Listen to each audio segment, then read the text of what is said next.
आजची युवा पिढी अधिक सक्षम आणि संवेदनशील आहे। तंत्रज्ञानाचा योग्य उपयोग आणि संस्कारांची जाणीव ठेवून वाटचाल केल्यास त्यांचं भविष्य उज्ज्वल आहे आणि या पिढीच्या हाती मराठी भाषेचं भविष्य सुरक्षित असल्याचा सूर चौथ्या विश्व मराठी संमेलनामध्ये उमटला।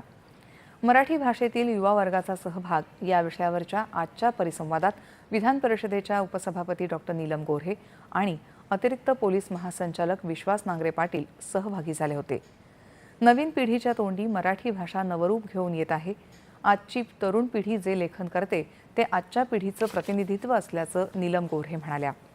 युवकांसाठी लेखनाला प्रोत्साहन देणारं व्यासपीठ आवश्यक असल्याचं त्यांनी सांगितलं। आजची जेन झी पिढी ही काळाप्रमाणे बदलणारी आहे। कठीण प्रसंगाला सामोरं जाण्याचं कौशल्य या पिढीकडे जास्त असल्याचं नांगरे पाटील म्हणाले।